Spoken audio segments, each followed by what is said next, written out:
दोस्तों, आज की कहानी आपको सोचने पर मजबूर कर देगी।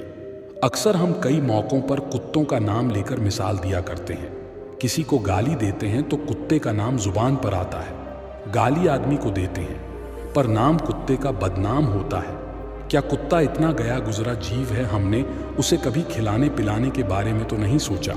चाहे कितने ही दिन से भूखा द्वार पर पड़ा हो, लेकिन हमें कभी उसका नाम इस्तेमाल करने में लज्जा नहीं आई। आपसे निवेदन है, 5 मिनट का समय निकाल कर इस कहानी को जरूर सुन लेना, शायद आपकी सोच बदल जाए। नमस्कार दोस्तों। एक गांव में सुरेश नाम का लड़का रहता था। वह बहुत परेशान था। वह बस यही सोचता रहता कि मैंने पिछले जन्म में क्या पाप किया था जो मुझे अभी भुगतना पड़ रहा है। एक दिन उसे पता चला कि गांव से कुछ दूर एक महात्मा रहते हैं जो सबकी समस्या सुनते हैं। अगले दिन सुरेश उस महात्मा से मिलने के लिए निकल गया। वह पहुंचकर सुरेश ने देखा कि महात्मा अपने आश्रम में कुछ लोगों को उपदेश दे रहे थे। तभी सुरेश ने महात्मा को प्रणाम किया और कहा, गुरुदेव, मेरे मन में एक प्रश्न उठ रहा है। महात्मा ने कहा, भंते निसंकोच होकर पूछो, आपके मन में वह कौन सा प्रश्न उठ रहा है।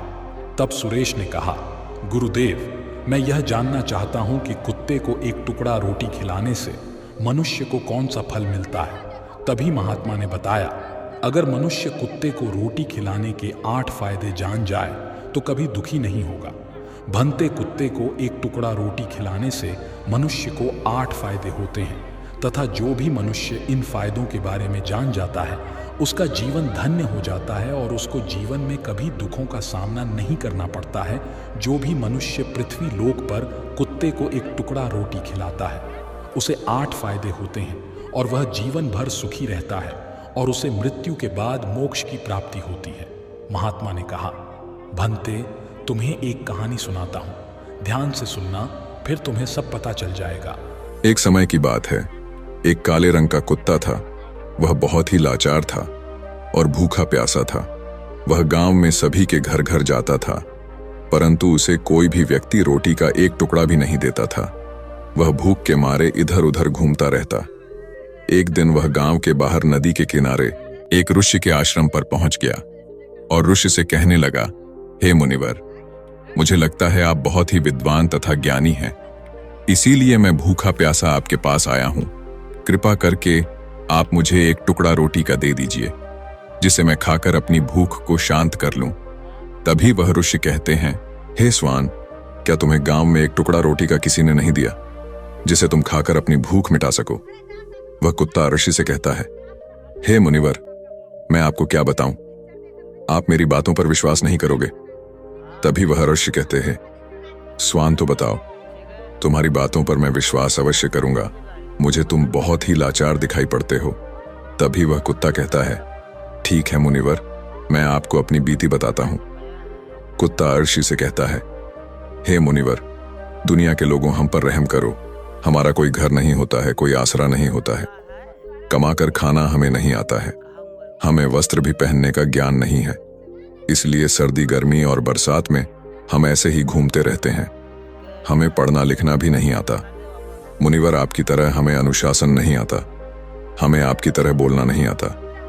यह हमारा दुर्भाग्य ही समझिए, परंतु हमें आपकी तरह भूख भी लगती है। चोट लगने पर हमें आपकी तरह पीड़ा भी होती है, हमें आपकी तरह रोना भी आता है। बस इन्हीं 3 कामों में हम आपकी बराबरी करते हैं, इसलिए हम पर दया दिखाइए, हमें और कष्ट मत दीजिए। ईश्वर ने तो हमें वैसे भी कष्ट देकर ही भेजा है, ऊपर से आप लोग हमें परेशान करते हैं। हम आपकी तरह मनुष्य नहीं हैं, हम पराधीन जीव हैं।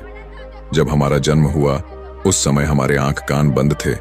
कह नहीं सकते कि उस समय आपके जन्म पर जैसे नाच गाना होता है, बाजे बजते हैं, खुशी मनाई जाती है, हमारे जन्म पर भी यह सब हुआ होगा। हमारे जन्म पर किसने खुशी मनाई होगी। हम जिस बिछौना पर थे वह रुई का नरम तो था, सर्दी बिल्कुल नहीं लगती थी। मैं मन में सोच रहा था कि किसी बड़े घर में पैदा हुआ हूं, लेकिन जब हमारी आंख खुली तो मैंने देखा कि हमारी माँ, जिसे आप लोग कुतिया बोलते हो, वह अपने 5 बच्चों को छाती से चिपकाकर एक राह के ढेर में पड़ी थी।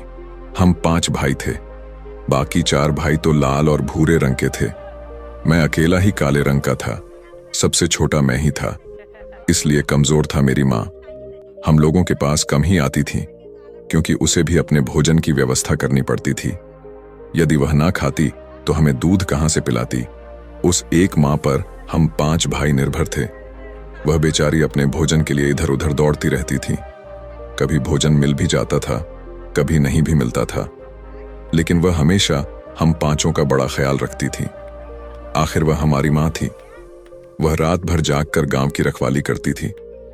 किसी की मजाल नहीं थी कि कोई अनजान आदमी बुरी नीयत से गांव की तरफ भी झांक जाए। दूसरे गांव के कुत्ते भी हमारी माँ के डर से गांव में नहीं आते थे। गांव के किसी किसान के खेत में कोई जानवर खड़ी फसल खाने आते तो हमारी माँ उसे दौड़कर भगा देती। गांव वालों के लिए इतना सब करने के बाद भी कोई मनुष्य तो हमारी माँ को भोजन तक नहीं देता था। भोजन के लिए हमारी माँ को मजबूर होकर छीना झपटी करनी पड़ती थी। कई बार तो लोग उसे लाठी डंडों से पीट पीट कर भगा देते थे। बेचारी उस दिन भूखी प्यासी रहकर पेट की आग से जलती रहती थी।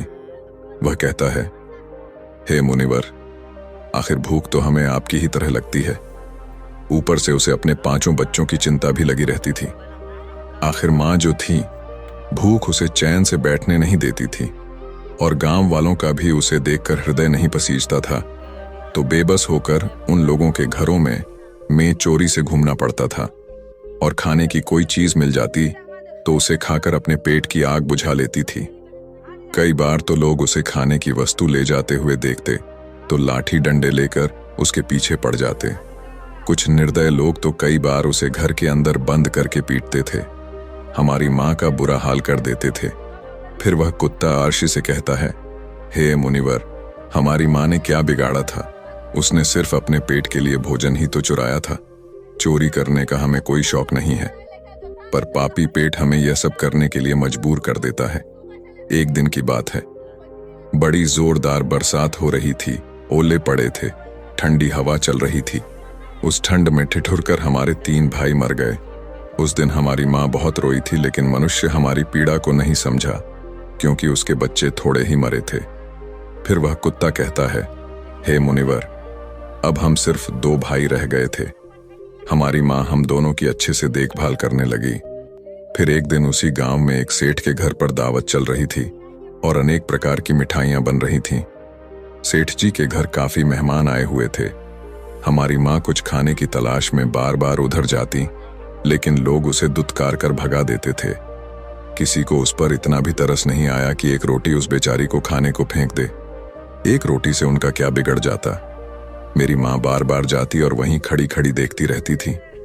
सेठ जी के आंगन में दावत खाने का सिलसिला चालू हुआ। भोजन परोसा जाने लगा। मेरी माँ भी वहीं जाकर पूंछ हिलाने लगी। खाना परोसने वाला आदमी जब किसी काम से भीतर गया तो मेरी माँ दबे पांव रोटी लेने को चल पड़ी।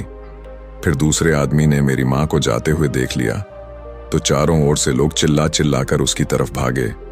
मेरी माँ उनकी चीख सुनकर घबरा गई। 2-3 आदमी लाठी लेकर उसके पीछे बड़े बेहरमी से दौड़े। मेरी माँ वहां से घबराकर भागने लगी, परंतु उसे वहां से निकलने का कोई रास्ता नहीं मिला, क्योंकि सामने से लोग लाठी डंडे लेकर आ रहे थे। तभी मेरी माँ वहां पर जो लोग भोजन कर रहे थे उनको लांघ कर निकल गई। आगे वह कुत्ता कहता है, हे मुनिवर, मेरी माँ अपने निकलने पर इतनी हैरान नहीं थी जितनी कि उन लोगों को देखकर हुई थी जो वहां पर दावत खा रहे थे। वह सब उठकर खड़े हो गए। उन्होंने भोजन करना छोड़ दिया और कहने लगे कि कुतिया के लांघ जाने के कारण भोजन भ्रष्ट हो गया है। सब एक दूसरे से विचार विमर्श कर रहे थे कि अब क्या किया जाए। खाना तो सब खराब हो गया है। फिर सेठ जी फूट फूट कर रोने लगे। कुछ लोग तो यह भी कह रहे थे कि भाई कुतिया के लांघने से भोजन खराब कैसे हो गया? उसने खाने में या पतलों में मुंह थोड़ी डाला है, सिर्फ ऊपर से लांघ कर ही तो गई है। और कहने लगे, शहरों में तो लोग कुत्ते को पालकर घर के अंदर सुलाते भी हैं और खिलाते भी हैं, तो इसमें कोई बुरी बात नहीं है। अगर कुतिया लांघ कर गई है तो भोजन खराब नहीं हुआ है। लेकिन उनमें से कुछ लोग बड़े घरों से ताल्लुक रखते थे, उन्होंने एक भी नहीं चलने दी। कह रहे थे कि भोजन तो भ्रष्ट हो गया है, यह हमारे खाने के लायक नहीं है। आखिरकार उन्हीं की बात मानी गई। अब तो वह सारा भोजन गरीबों में बांट दिया गया। उस दिन तो मेरी माँ को खूब पेट भर के खाना मिला था। ऐसा सुख उसने जीवन में कभी नहीं पाया था, लेकिन वह सुख उसके लिए बड़ी मुसीबत बन गया। वह भोजन करके वहां आराम से लेटी ही थी। उतने में वह सेठ डंडा लेकर वहां आ पहुंचा और उसे बुरी तरह से पीटने लगा। उसे वहां से भागने का भी कोई अवसर नहीं मिल पाया। डंडों की चोट से वह बुरी तरह से चिल्लाने लगी। मां का विलाप सुनकर पत्थर भी पिघल जाता है, पर उस निर्दय को उस पर जरा भी रहम नहीं आया। वह उसे कठोरतापूर्वक पीटता रहा। मां का वह सौर पूरे गांव में सुनाई दे रहा था। तब कुछ लोग आए और उसे समझाते हुए बोले, सेठ जी, जाने दो, भूख में तो आदमी की भी बुद्धि भ्रष्ट हो जाती है। यह तो एक पशु है, इसे अच्छे बुरे का क्या ज्ञान। अब इसे मारकर आपको क्या मिलेगा? जो होना था सो हो गया। लोगों के समझाने के बाद उसने हमारी मां को पीटना बंद किया। फिर बड़ी मुश्किल हालात में वह हमारे पास आई। मां ने आकर सारी कहानी हम दोनों भाइयों को सुनाई। हमने सोचा कि कितना कष्ट भरा है। हम कुत्तों का जीवन, आदमी एक रोटी के टुकड़े के बदले एक चोर के जितना पीटता है, बेकार है। ऐसे लोग जो हम लोगों की पीड़ा को नहीं समझते, वह कुत्ता कहता है, हे मुनिवर। एक दिन की बात है, उसी गांव के बाहर एक ब्राह्मण आकर ठहरा हुआ था। उसने अपने भोजन के लिए एक जगह चूल्हा बनाया और उस पर दाल बनाने के लिए रख दी। उसके बाद आटा गोद कर रख दिया। वह वहीं पास में कुएं पर पानी लेने चला गया। इधर कहीं से मेरी मां भी घूमती हुई वहीं पहुंच गई। उसने आटे को देखा तो सोचने लगी कि शायद इस आटे का कोई मालिक नहीं है। यही सोचकर वह उस आटे को खाने लगी। उधर उस ब्राह्मण ने कुएं के पास से देखा कि उसका आटा एक कुतिया खा रही है, तो वह बड़ा दुखी हुआ। वह बेचारा रोने लगा, क्योंकि वह भी 2 दिनों का भूखा और थका हुआ था। कुछ लोगों ने उसे कहा, अरे ब्राह्मण देवता, इस कुतिया ने तुम्हारा भी आटा बिगाड़ दिया। कल तो इसने सेठ जी की पूरी रसोई बिगाड़ कर रख दी। ब्राह्मण दुखी होता हुआ बोला, भाई मुझे क्या मालूम था, यह दुष्ट कुतिया मेरे आटे को खाने के लिए घात लगाए बैठी है। ब्राह्मण ने न आव देखा न ताव लाठी लेकर उस कुतिया के ऊपर टूट पड़ा। मां उस आटे को ठीक से खा भी नहीं पाई थी, पर उससे ज्यादा कि उस पर लाठी बरस गई। महीनों तक मेरी मां लड़खड़ाते हुई घूमती रही। तब उस दिन समझ में आया कि आदमी कितना खुदगर्ज है। हम उसका कोई भी कार्य करते हैं तो भी वह हमें नहीं समझता। आगे वह कुत्ता कहता, हे मुनिवर, हमारी कमी यह है कि हम उन्हीं मतलबी इंसानों के अधीन रहना चाहते हैं जो हमें कष्ट देता है, जो हमें प्यार से खिलाता है। हम उसके कितने काम आते हैं यह नहीं पता। उनके घर की रखवाली तो करते ही हैं, साथ ही साथ और भी बहुत सारे लाभ हैं जिन्हें मनुष्य नहीं जानता। महात्मा ने कहा, यदि मनुष्य कुत्ते को रोटी खिलाने के फायदे जान जाए तो अपने जीवन में होने वाले नुकसान से बच सकता है। आज मैं आपको बताऊंगा कुत्ते को रोटी खिलाने के 8 फायदे। मनुष्य को पता नहीं है कि जब भी घर में रोटी बनाई जाती है तो सबसे पहली रोटी गौ माता की होती है और पिछली रोटी कुत्ते की होती है। महात्मा ने कहा, ऐसा ही विधान भगवान ने बनाया था, लेकिन भगवान के बनाए उस विधान को भूलकर मनुष्य अगली और पिछली रोटी स्वयं ही खा जाता है। इसका दुष्प्रभाव उसके जीवन पर पड़ता है। कुत्ता वह प्राणी है जिसको रोटी खिलाने से मनुष्य के जीवन में पड़ने वाले ग्रहों के दोष भी दूर हो जाते हैं। महात्मा ने कहा, कुत्ते को रोटी खिलाने का पहला फायदा, कुत्ते को रोटी खिलाने से शनि का नकारात्मक प्रभाव कम हो जाता है। शनि ग्रह जब अपनी कुदृष्टि डालता है तो हर मनुष्य बर्बाद हो जाता है। जिस व्यक्ति पर उनकी महादशा का आरंभ हो जाता है तो बने बनाए काम अपने आप बिगड़ने लगते हैं और वह मनुष्य आर्थिक तंगी का शिकार हो जाता है। उस स्थिति में व्यक्ति यदि कुत्ते को रोटी खिलाता है तो उस पर शनि का दुष्प्रभाव बहुत ही कम हो जाता है। कुत्ते को रोटी खिलाने का दूसरा फायदा, कुत्ते को रोटी खिलाने से भाग्य आपके पक्ष में हो जाता है। आपके घर के अंदर नकारात्मक शक्ति नष्ट हो जाती है। कुत्ते को रोटी खिलाने का तीसरा फायदा, कुत्ते को रोटी खिलाने से माता लक्ष्मी प्रसन्न हो जाती है और आपके घर में धन दौलत की कभी कमी नहीं रहती है। कुत्ते को रोटी खिलाने का चौथा फायदा, कुत्ते को रोटी खिलाने से आपके ऊपर कर्ज नहीं चढ़ता और जो पहले से आप कर्जदार हैं उससे भी मुक्ति मिल जाती है। कुत्ते को रोटी खिलाने का पांचवा फायदा, कुत्ते को सुबह शाम भोजन देने से आपका व्यापार बहुत अच्छे से चलता है।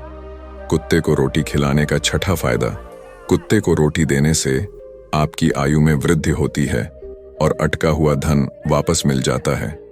कुत्ते को रोटी खिलाने का 7वां फायदा। कुत्ते को रोटी देने से हमेशा आपका स्वास्थ्य अच्छा बना रहता है और मानसिक रूप से आप मजबूत रहते हैं। आपका मन हमेशा ऊर्जावान रहता है, अच्छे विचार आपके मन के अंदर आते हैं। कुत्ते को रोटी खिलाने का 8वां फायदा।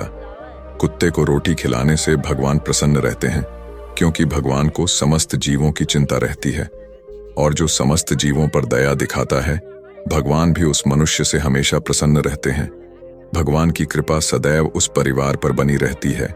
आपने अपने बूढ़े बड़ों से सुना होगा, कहते हैं कि जब कुत्ता रोता है तो अब सुगुन होता है। कोई संकट आता है, किसी की मृत्यु होती है, इसलिए कुत्ते को कभी रुलाना नहीं चाहिए। इस प्रकार से महात्मा ने सुरेश को कुत्ते को रोटी खिलाने के 8 फायदे बताए और जो भी मनुष्य कुत्ते को रोटी खिलाता है तो उसे इन 8 फायदों का फल प्राप्त होता है। तो दोस्तों, कैसी लगी आपको ये कहानी? आप हमें कमेंट सेक्शन में जरूर बताना और अच्छी लगी हो तो इस चैनल को सब्सक्राइब जरूर कर लेना। तो चलिए मिलते हैं ऐसी ही कोई नई कहानी में। तब तक के लिए अपना ख्याल रखें। धन्यवाद और नमो बुद्धाय।